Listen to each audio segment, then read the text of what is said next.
The Wild make multiple moves heading into Game 5 versus Vegas as John Hynes made a big change on the defensive end, but we also have big updates from Joel Eriksson Ek at practice, Marcus Johansson, and even a very interesting name that was called up from the Black Aces to the official team's practice squad. There are a ton of updates coming out of the Wild practice today and big changes coming before Game 5. We got to break everything down on this episode of Hat Trick HQ. But before we get into the video, a quick reminder that 90% of you are still not subscribed to the channel.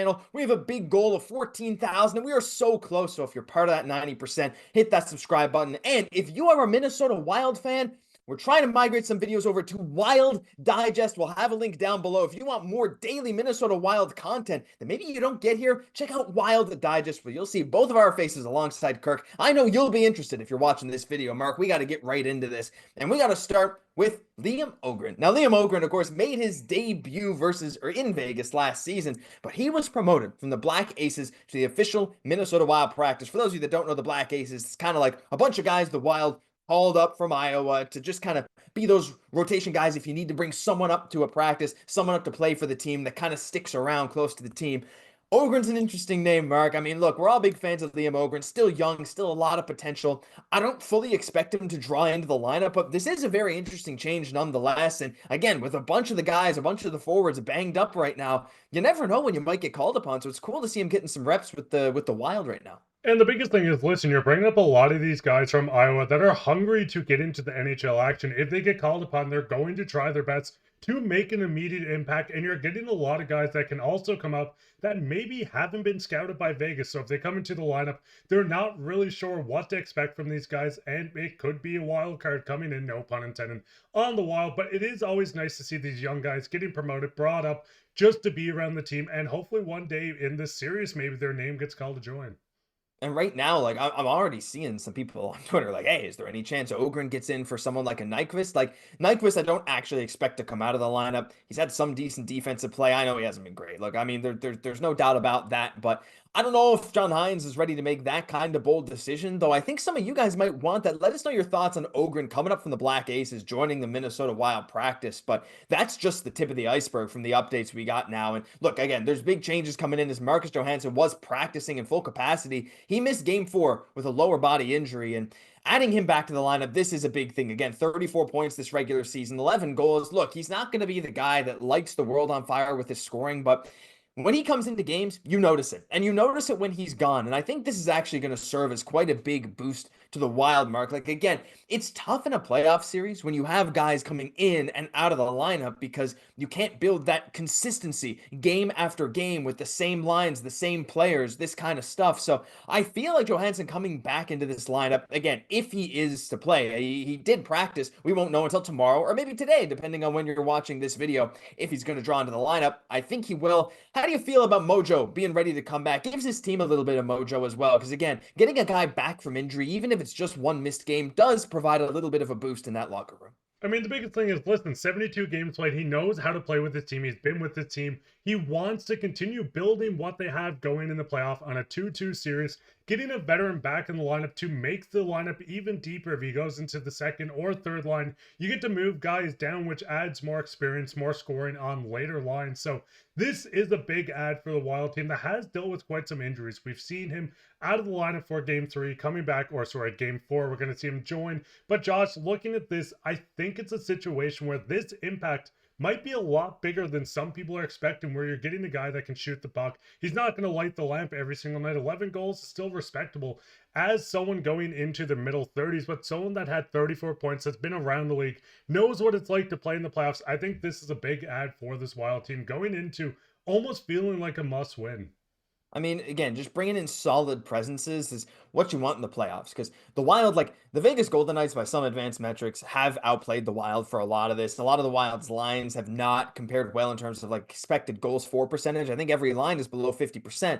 But at the end of the day, the results are what they are. And we've got great goaltending from Gus, but just keeping the consistency from top to bottom of the lineup in terms of the intensity of how they play Vegas, that's going to be very important. So again, like you said, like he might not come in and get a bunch of points, but just having that presence just makes that lineup deeper and more competitive against a Vegas team that is going to be absolutely relentless. So leave your thoughts on him down below as well, but we got to dive into the two biggest stories coming out of today. And the first one's going to be Joel Eriksson Ek. Now, This was a bit of a worry. Of course, he took that Eichel shot at the end of the third, and he did not practice today. And it was Devin Shore taking that spot on the 1C. And you might notice something on defense, and we'll be talking about that in just a minute. But looking at this top line, at the very least, Mark, like, I like that they weren't moving the lines around to accommodate for Eriksson Ek's absence.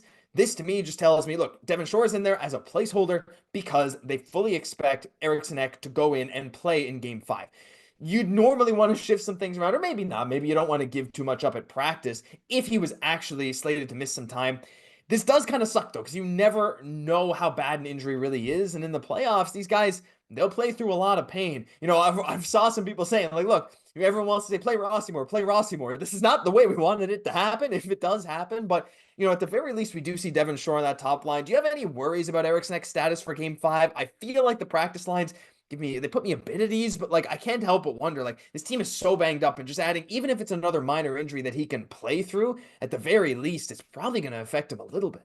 I think you said the best. If we seen this lineup come out today and Rossi was off the fourth line, Devin Shore down there, yes, start to panic. Joel Eriksson Ek might not play, but seeing Devin Shore in as just a placeholder, this does make it seem like, yes, he just needs a day off, a maintenance day. This is going to be a long, grueling playoffs versus a heavy Vegas team, so getting a day off is a lot better than missing a game, and it does seem like with Rossi on the fourth, that it does seem like Joel Eriksson Ek will join. And the big thing is, listen, a lot of fans might from the outside look and say, hey, Joel Eriksson Ek has only 1 point in the series. Why does it really matter? But the defensive game Joel Eriksson Ek brings to this top line is what's helping Boldy and Kaprizov be able to go out and explode like this. The defensive reliability from this guy, letting them go to the net, go into the corners, make these passes, and still covering their butts, for lack of better words. This is an impact that a lot of people don't see from just looking at the score sheet, and having Joel Eriksson Ek out for game 5 would be a major blow, Josh, but I don't think we have to be too worried. No, and again, depending when you're watching this video, there may be another update out, but at the very least, again, I mean, we know how important his presence is, especially after he came back late in the season, helped us get into the playoffs. That goal was so clutch, and honestly, wouldn't be here without Eriksson Ek. I know it wasn't his best season this year, but like, I mean, we love him. And like you said, that defensive impact, it's always been part of his game. There's a reason people always put his name and the Selke Trophy in the same sentence, right? Like, having him in this lineup will be huge, and he's anchored that top line. Kaprizov and Boldy doing their thing, Eriksson Ek, and he's doing his thing as well, and it's working. That top line has been the best producer. So leave your thoughts on that. But Mark, the final thing we got to talk about, the big change on defense. And I want to say that I saw this coming. I wasn't sure if it would, when it would come or if it would, but it's John Merrill drawing into the lineup over Zeev Buium. Now, Zeev Buium, it's been awesome to see him come into these playoffs. We were so excited to see him anchor that PP1 when he first came in.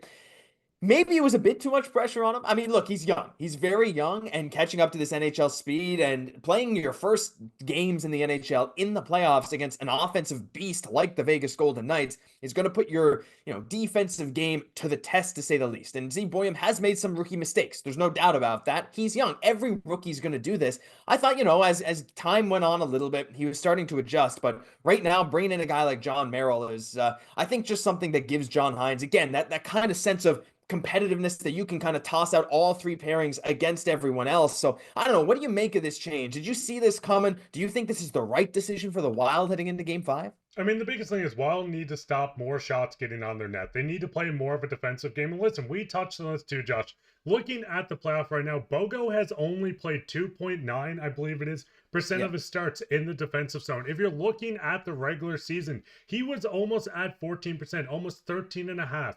With Bogosian playing with a young guy like Zeev, I think this kind of hurt using him in the sense that you want a shutdown guy, a veteran that can go out, get defensive zone starts. You're seeing a lot of these guys not get as many maybe offensive zone starts. You're seeing guys like maybe Brock fall back and play more defensive starts due to this as well. So I think with Zeev, listen, he's going to be an incredible player. We know this. We've seen how well he plays. He has flashes in his first ever NHL games and playoffs, showing why the Wild got so lucky and got a gem with this guy. But I think getting him out of the lineup, maybe for a couple games, get Merrill, a guy that's been around the playoffs zone, that's been in the league longer, this does help the Wild. And listen, if you get to the second round, when you get to the second round, maybe Zeev comes back in and it shows more of an impact. He can grow with the team, get more off-ice training. But I think at the very moment, this does make the most sense. I don't know if you feel the same way about this or not.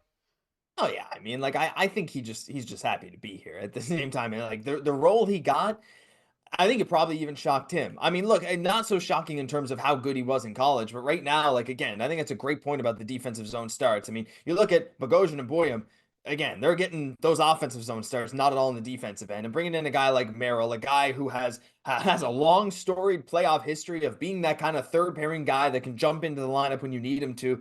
He has decent games. He doesn't make too many mistakes. He's not going to wow you, but he's just out there to be a bit grindy, that kind of playoff style hockey. And him and Bogosian, like I'm gonna be honest, if I'm an opposing player, I kind of don't want to go up against them, right? And again, that kind of reliability you can get on those guys in the defensive zone that maybe you're not getting with a Boyan pairing quite yet, because I still think he's going to develop into a quite solid not defensive, you know what I mean, in terms of defense on the defensive end. But I think it's an interesting move, but we'd love to hear what you guys have to say down below. Do you agree with these lineup changes? Would you do anything different? Are you worried about Eriksson Ek? Let us know down below, because that'll do it for this episode of Hat Trick HQ. And don't forget, if you're right here, go check out Wild Digest, where we're going to be posting more videos ourselves. And Kirk Day, who's going to be the host over there, we got a lot of great stuff coming in. Hey, if you're a real one, they made it to the end of this video. Do you think 100 men could beat one gorilla in a fight? Like, I'm just saying, if they planned and it was like 100 men versus one gorilla, show me if you're a real one by leaving your answer down below. I'm Josh Gosse, my co-host, Mark Pye. We'll catch you in the next one.